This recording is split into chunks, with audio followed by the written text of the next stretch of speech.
Hey everyone, welcome back to the channel and welcome to a discussion about golf carts. Yeah, so we're staying here at the cabins at Fort Wilderness, which is the newest Disney Vacation Club property here at the Walt Disney World Resort. And one of the things that we opted to do during our stay was rent a golf cart. Now, Fort Wilderness is one of the places where you can rent a golf cart. If you're so inclined, you can bring your own. And we wanted to explore. We wanted to see this whole place. We wanted to partake in what is, it almost seems like a tradition. Yeah. Seems like it's a part of it. Like, if you're staying here, you have a golf cart. Yeah. So we wanted to do that. We decided we were going to go the route of getting a golf cart, $70 a day. Mm-hmm. Or a night, I think is more accurate. Correct. So, if you're staying 2 nights, it's $140 plus taxes, Yep. right? And we wanted to tell you our thoughts because we've been using this golf cart for the entire stay. And I know that there are a lot of people out there who say, you can have a golf cart, you don't need a golf cart. And I wanted to provide some of our thoughts on this and a little bit of information. I know we've talked about other information regarding the resort already, but I wanted to share our opinions. So before we get into that, I think there are a few things that we need to just say, okay? Number one, Fort Wilderness is a big, sprawling resort. Yes. It's huge. Covers a lot of ground. Yeah. So it takes a lot to get from one end to the other. I think from where we're at right now, how far was it to Pioneer Hall? 1.2 mile walk. So that's quite the walk. Now, when you looked that up, did you look that up walking along the road or walking along the walking paths? Just whatever the map gave me. Okay, So there you go. It's not a perfect science. No. But it's quite the distance. And for your reference, over at Pioneer Hall, that's where you're going to find Hoop-de-Doo Review. You're going to find the quick service. You're going to find a shop over there. There are a few different shops around the resort. But that's also where you're going to find the boat that will take you to Magic Kingdom. You're also going to find Tri-Circle D Ranch over in that area. There are 2 different areas of Tri-Circle D Ranch, but that's one of them. Yeah, and it needs to be said, we're not at the furthest point of the property either. There is actually another 2 loops that are actually further beyond us that would probably increase it to, I would say, 1.5 miles. So that gives you an idea of like the distances we're talking about.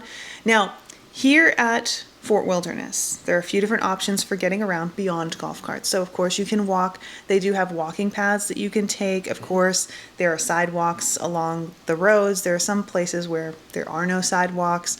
So I think that in those areas, the intention is that you'll take the walking path. But if you miss the walking path, then you're walking on the street. Yeah, and we have seen a couple people doing it. I think it gets a little confusing. I know that sounds weird, but it does get a little confusing because you have to cross certain streets, and it definitely disperses the walking path into some of the loops of the campground. It seems like, so it can get a little wonky. Yeah, but you also have the option of taking one of the 3 separate internal buses here. So there are 3 separate buses that go along 3 separate routes, and depending on where you're staying, you'll take a different bus. These buses run fairly regularly. I think we noticed them coming by every 10 to 20 minutes. It was a little confusing because of where we're staying. We actually are at we're on a stretch of road where 2 of the internal buses go by. So not entirely sure if it's every 10 or 20 minutes, but needless to say, they are running by all the time. So and to be clear, the buses go legitimately from one end to the other. Yes, they go up the road and down the road, and up the road and down the road. Yeah, they go up and down the road and down. So they're literally at the check-in building where you're checking for the day, Circle D Ranch where you're doing the trail rides with the horses, and golf cart rentals, all the way to the boats at Magic Kingdom. Yeah. The settlement outpost. Yes. Yeah. Over by Pioneer Hall. Yeah. So there is a way for you to get around if you're not on foot or using a golf cart. And I think that that's important to note. That's very important to note. Yes. And it's also important to note that there are bus stops everywhere. So you'll be able to be dropped off at multiple different locations. There's not like 1 or 2 bus stops per route. There's a lot. That said, we opted to go for the golf cart, and I'm so glad we did. Oh, for sure. Again, it has to be stated, you don't have to get one.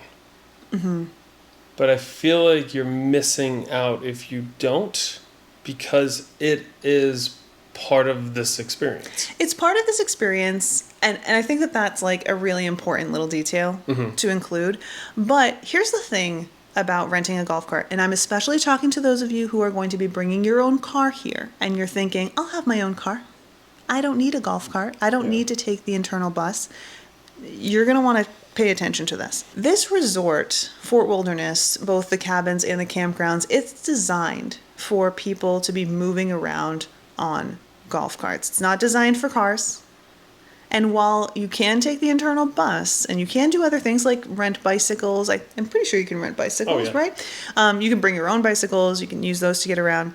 Golf carts are really accommodated for here at Fort Wilderness. So, for example, there are very few places to park a car here at Fort Wilderness. Some places don't have a place to park a car at all. So the only option to get out there is using a golf cart, using the internal bus, or to walk.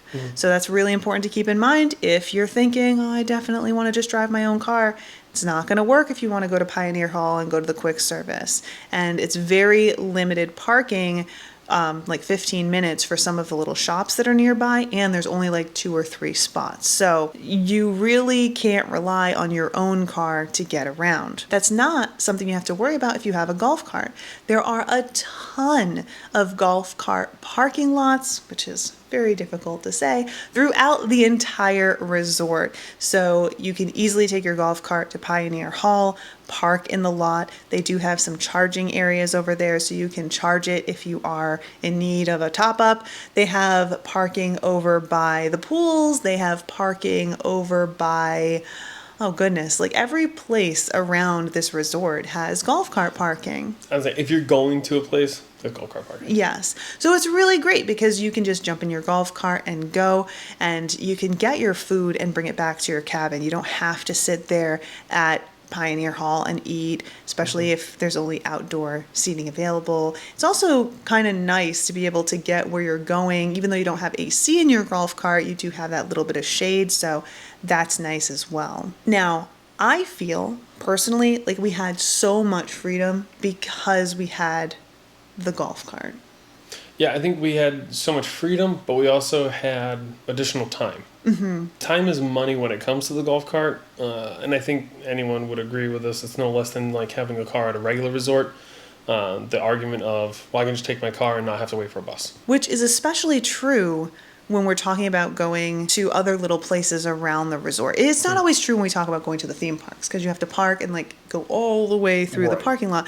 But if you're talking about running to the quick service, if you're talking about, going to the pool, that's where it really shines, especially because this, again, is such a large and sprawling resort that you could spend half of your day walking to the pool. Yeah, and I think it's time to get into the nitty-gritty, though. There is no in-unit laundry, specifically at the DVC cabins, nor the other cabins, if I recall correctly. No, there's no in-unit laundry anywhere on the property here at Fort Wilderness, which of course it's the cabins and it's campsites. So obviously campsites don't have in-unit laundry, but Disney Vacation Club cabins, especially 1-bedroom villas that have the full kitchen, stuff like that, they tend to have in-unit laundry, and they don't here. Right. So that means a few extra trips out to wherever it is that you got to do to get your laundry done. Yeah, and specifically for this trip in particular, we're only 6 days in, and the laundry that is supposed to be 4-hour loop isn't finished. Well, the laundry for the cabins isn't finished. In fact, it's completely gutted, which is something that I wish we would have been notified about that, but that's a conversation for later. But it brings up a very valid point. yes, and we do have to go to the 2100 loop, which was kind of hard to find. Not the loop itself, but the laundry that's out there. No signs. No signage at all. Yeah. And then once we got there, half of the washers are actually broken. So I'm trying to think of like if we would have taken the internal bus, let's say we had to wait 10 minutes for the bus to get to that, however long that would have taken. And then dirty laundry. We realized that, oops, that one's, I don't have the ability to do my laundry there. So we have to figure out where the other laundry is and then wait another 10 minutes for the internal bus to get to the next. Like that's quite a bit, you know, but you could just jump in a golf cart with our dirty laundry kind of strapped to the back and go wherever it is we need to go. Yeah. So, I do think that that is another thing that makes having a golf cart like borderline a necessity. I know that again, everyone's going to have different thoughts on this. Everyone's going to have different feelings on this. For me, I think that if you're staying here, it's worth spending the money and getting that golf cart. It just makes things so much easier, especially if you've got a family, especially if walking isn't something that you're necessarily going to be good with. You know, some people have different mobility needs. Walking might not do it for you. But what are your thoughts? I think everyone obviously is going to be a little bit different on this, and they're going to be a little divided and divisive with regards to it. However, my final thoughts on it. Golf carts here are a culture. It's definitely a culture, and it definitely is part of how this type of accommodation functions. So I do think that it's something to be aware of before booking here, especially if you're a Disney Vacation Club member who's familiar with Disney Vacation Club accommodations. Maybe you've never stayed at these cabins before. You need to make that adjustment and understand that that's what you're getting yourself into, you know? Yeah. And I think it's and when I say culture, it's an extension of the drivers and the families and the personalities that are operating them. So it's and it's more than just culture. It's part of the fun. It is really part of the fun. You know, you hear about the parades and the decorations and stuff like that for like Halloween and Christmas and stuff, and that is true throughout this space. And same thing with 4th of July. Yeah, you got to decorate your cart. Yeah, we were ill prepared for that, but we should have. We should have brought something. Yeah, we should have brought something. I can't disagree with that. However, so that's something to keep in mind. So if you are someone who likes to partake in that kind of event and be a part of that, then definitely get the golf cart. You know, also too, time's money. Time is money. Time is money. How much time are you burning on your vacation in getting around? Absolutely. But look, we want to know what you guys have to say. So let us know by dropping a comment down below. Yes to the golf cart, no to the golf cart. We're looking forward to hearing what you guys got. Yeah. But I think it's time for us to wrap things up. Thanks so much for hanging out with us, and we look forward to seeing you guys in the next one. Thanks, everyone. Bye. Bye.